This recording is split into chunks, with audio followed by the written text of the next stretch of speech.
Welcome guys, welcome back to the Duppies Keeping It Real here in New Zealand. In this video, we're going to give you updates of what we've been up to for the last year, where we've traveled, what's happened with the children, and everything else that's happened in between.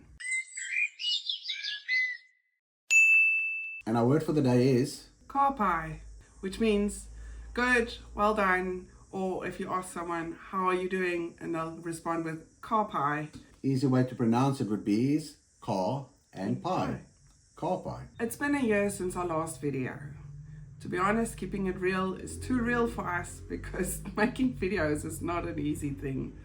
You can record yourself, but the editing part is not for sissies. So I take my hat off to the people that do this and do it on a regular basis. Well done to you guys. Yes. But we are now finally at the point where we can give you an update. It's another year later. So what's happened in this year? First things first, I managed to get a job. A year after we landed in New Zealand, I got signed on a 6-month contract, and 3 months in, they signed me on permanently. So I'm very happy about that, which changed our financial situation because we were living on a one-income household for over a year, which was fine. And I'm sure you guys have heard many times before, it's a bit difficult in the beginning if it's just a one-income household. But now with 2 people earning, it's much easier for us to travel, see more of New Zealand's beauty, and just get out there, enjoy life. And save. Let's dive into this. Let's get down to the nitty-gritties. With me having a new job, we decided to get a different vehicle, and we again decided to buy a diesel vehicle. But what New Zealanders don't tell you is there's always extra costs. You can't just think you buy a diesel vehicle and save on fuel. Fuel is cheaper, but there's extra costs involved for diesel vehicles. So what you'll find is for every 1,000 kilometers that you travel with a diesel vehicle, you got on-road charges, which is around about $89. And this roughly works out about every month that we need to top this up on our new vehicle that we purchased. Depending on how far you travel. If it's just to work and back, it's a once a month. If you decide to go somewhere further, then it'll obviously Start adding up. Yeah, it starts adding up. And we did do the math. You're not saving much by buying a diesel vehicle compared to just paying for the petrol. My preference at the end of the day, I love a diesel vehicle, stronger engine in my opinion. Yes, and which was part of our reasons, because there's a lot of hills and mountains here, so you want something that has a bit of power. Correct. Yes. So that was one of the hidden costs that we weren't aware of, because that becomes a monthly expense over and above your insurance that you need to pay for. So when I got here, the first thing I purchased was a bike so I could get around and go and view the houses as we mentioned, so I can get out there to go and see them. What I didn't realize was that bike's rego is a lot more expensive than the car's rego. It's I would say about 3 times more expensive. Yeah, it's more than double. So so bike's nice and convenient in that, light on fuel at the end of the day. With the weather, you're not always riding the bike in the rain. So ends up I would say standing a lot of the times. So we could save costs because they allow you to actually freeze the regos, yes. Yeah. So that's one plus point. It's more expensive for the motorbike, but there's certain periods of the year, which specifically winter times with the wind and the rain in Wellington, which is a lot, you can freeze your rego and not pay for up to 6 months. And the reason for it being more expensive at the end of the day is because they find the bikes are higher risk than vehicles on the road. Yes. So those are a few things to consider when coming over before just buying motorcycles to save on fuel, because it does cost more. Yeah, to petrol cars and diesel vehicles. And electrical, obviously. Electrical, they're going to start also bringing in on-road kilometer tax. Oh, Charges, also. It's called a RUC, Road Usage Certificate, when you're paying for kilometers. So over the last year, we've been to the hospital twice. Michael's had to go for ear infection situation, and our youngest had to go to the doctor to have something cut out. With us going to the hospital, I did find it pleasantly surprising. Sure, I couldn't pronounce it properly. Got there, I thought I was going to wait a couple of hours, and turned out we just had to fill in a couple of papers. And then they rate you basically on your pain level. So they have a little chart, red chart, green and so forth, and that. depending what pain you're in and that, and they would see you first. So with me being obviously in high pain, I think it was 5-10 minutes after filling the pages out. And I went through and the doctor saw me, prescribed me my pills that I needed and everything, and sent me on my way. Yeah, it wasn't that expensive actually. No, it was like $60. And if I think back to South Africa, 600 Rand was the average fee to see the GP anyway. And in this case, it was at the hospital. And he got given very nice, strong medication as well by going to the hospital. Within an hour, hour and a half, we were in and out, seen the doctor, got our medication, and we're heading home already. Yeah. And then we had the experience with our youngest daughter. She was 13 then. Yeah. Yeah, she just turned 13. And she went to the children's hospital, but excellent service. They had to have a thing cut out of her skin, which was causing her severe pain. The service was very good. We waited, obviously. We went to the GP in the morning, got sent to the hospital, got seen by a doctor by lunchtime. Then we waited for a ward to get cleared. By 7 o'clock that night, she went in for an operation. And by 8 o'clock, she was 8:30. She was back in her room, and her room was really nice. Yeah, it's stunning. It looked like a 5-star hotel, where my wife was also a bit nervous, where she called one nurse over and said, are we going to be paying for any of this? And the nurse said no. So yeah, that was pleasantly surprising as well. Yes, and what was even nicer, because she's under a certain age where the children get covered by the government medical, we never had to go back into the hospital for follow-up appointments, for follow-up checkups. We didn't have to go to the GP. She got treated at home. A nurse would actually come to the house, do the dressing and the cleaning of the wound, give her some spare dressings and plasters and whatever, and instructions on how to care for the wound. If it got infected, then we would have to go to the GP to get it checked out. But it was so simple. There was no wasting of time or anybody's, not even the doctor's time. No. Things got done, things got sorted out. And that was marvelous. Yeah, so that was, and also seeing the GPs is not that expensive. You don't have to wait long. If it's severe flu, then they sort of let you wait in your car until they're ready for you to come in, and you're going through a little back door so that you don't infect anybody else. But it hasn't been a problem at all. The waiting period hasn't been too long either. Yeah, you'll find the suburb or the area where you settle in or where you'll be staying in that's where you'll be signing up at, I would say, the doctor's rooms and that, to be able to go and see the GPs there in that area. So you won't be travelling out to different areas and that to go and see GPs. So yeah, we found that quite nice as well, that you actually stay local to the community where you are at, and they help you and assist you.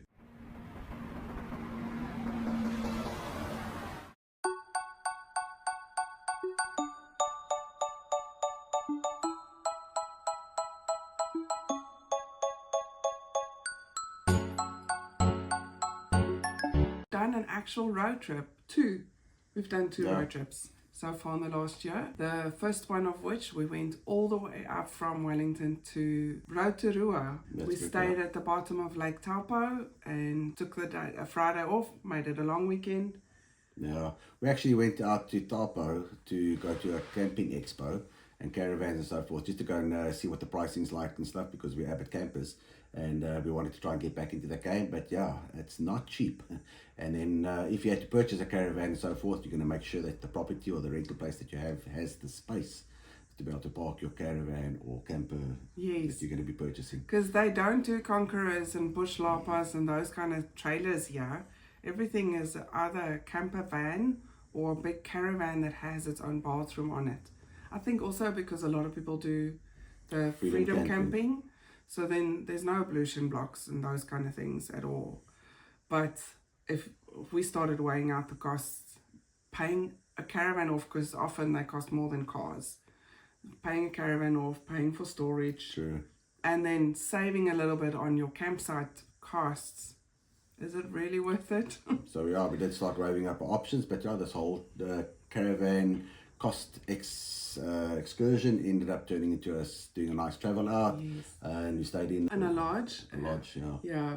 Just got very nice. And you find you can actually save, I wouldn't say save costs, but at the long run, I would say you're saving costs in the sense as you're not having a caravan sitting around standing and depreciating as well with the weather and the climate. You're not out in that miserable cold weather some days, because the wind can blow definitely hard, and rains a lot here as well. Yes. So doing the trip up to Taupo, and then we decided we're going to go do the luge at Skyline in Rotorua, but which was awesome. We went down the hill with little cable cars, not cable cars, the go-kart thingies. That was amazing. So we'll probably do that again one day. And our kids loved it to bits. Loved it. It's like Mario Kart. But at least not bumping into each other though. Not bumping, yeah. But doing a road trip like that for just a nice weekend away was so nice, seeing the countryside, seeing the different sides of New Zealand. Sometimes it feels like everything looks the same, but yet it doesn't. And lots of farms and different roads. I haven't seen so much green in my life before, and different shades and colors of green. Everything is green and beautiful here. Some of our friends mentioned to us that there's a bit of a desert area part. Yeah, it's called Desert Road. Yeah, I'm still looking for it because everything was still green. It's just the trees got a little bit lower. That was about it. Yeah, but that was really nice. It makes you feel a little bit more at home when we do those kind of trips. Like now you becoming part of the country and So what was very nice about that travel as well, we didn't just race up all the way to Taupo and Rotorua. We stopped in every little town and every little dorpie just to go and see what's happening there, what have they got going and that. And it was quite nice to see all the quirky and peculiar little things that they have. And yeah, there was an enjoyment about the trip is actually just taking it slow and winding down and not racing to get to your destination. When you go camping as well, I would say most people race to get to their destination so they can set up the campsite and that. Us knowing that we were going to stay in a lodge made it a lot easier. So yeah, just traveling, taking it slow and going into all those little nooks and crannies and really enjoying New Zealand and seeing what New Zealand has to offer was an awesome experience there and back. Yes, we still have a lot to go and see, but we'll get there. On our second trip, we rode out to Wanganui. Yeah. And to an air show. It was also, you could say, a bit of a day trip, about a 2 hours drive. Yeah. And yeah, stunning air show and that. We left, yeah, we thought it was going to be ice cold. We had all our jackets on and everything, and our beanies and a sleeping bag for the kids to lie in and that. And the wind was blowing quite a lot throughout that day. The wind was icy, but the sun was potent. So we got home that day, late on that day, because we once again took it slow, stopped everywhere, and then also stopped off and had a swim up in Paraparaumu. Yeah. And yeah, we were sunburned badly. But I loved the day out and that, and seeing all the old planes and so forth, and that. It was a nice experience. Yes. Yeah, definitely. Yes. Should have gone on an helicopter ride though. With all that, we've also had his father come and visit us from Perth, which was also nice. So we've had our first guests visiting us as well.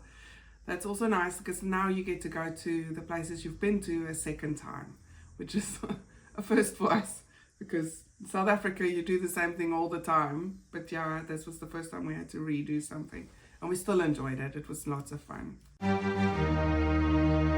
With our daughters, we now have, this year starting, we have both girls in college. So we've just done this college, high school, yeah. Yeah, same thing. They do things very differently, obviously. But our youngest did the first 2 years of intermediate. So that's your last 2 years of primary school in South Africa is separated here in New Zealand. But during those 2 years, she thrived, getting nominated for a lot of awards, also winning a cup and so forth and that. Thrived in a netball that she enjoys playing with her friends. So yeah, very taken back how she's actually embraced New Zealand and their culture and diversity. It's been awesome to see it in them. It makes it my heart a lot softer and easier knowing that we've made the right decision moving to New Zealand. Yes. And with her eldest as well, with her friends and the hockey and almost, well, I wouldn't say nominated, but they were going to go to Japan this year. Yeah, it might still happen. So it might still happen, we're not sure. But yeah, just the way she was also embraced it as well, and starting high school or college years and skipping a year has been a great challenge for her. Because her birthday is in April, their yearly cutoff I think is in May. So when we came here, she got jumped up a grade. So she's now technically in her last 2 years of school. So she'll finish school at the age of 17, and it's a different aspect now to try and get her subjects aligned so that she can get ready for university, because it's actually a possibility for her. So that's a new different era we're going into. Our youngest started college with her, and our eldest is heading out. She's got her last 2 years left. Does it? So it's pretty scary, but they're both very happy and embracing the culture, the schooling system. They know what they're doing. Even when we are confused, they help guide us back on track Yeah. with where they're at, because it's hard to measure I always how feel well they're doing. I always feel they're not studying or they're not learning something because they're coming home and there's no homework and no books and so forth. And so it's very different. And you mean to give it to them, to keep them on track, but they are actually on track. They're just not being soldiered like we used to be soldiered at school, I suppose. I don't know what the right word for that would be. Yeah, true. Well, Gabby works on a point system or something. She's always driving and focusing on getting her credits in that also keep her marks up and her grades up as well. Yes. Through the year. And that's more or less what our year's been like. We apologize for not replying to people that have sent us messages. Please don't stop reaching out to us. Send those messages and we'll get back to you as soon as we can. Yes, it's just because we're not used to this whole YouTube thing.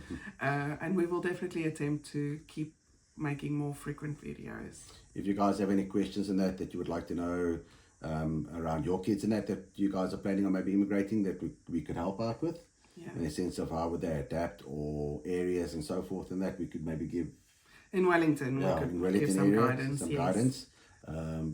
Like, subscribe, and then we'll see you next time. Bye. Cheers.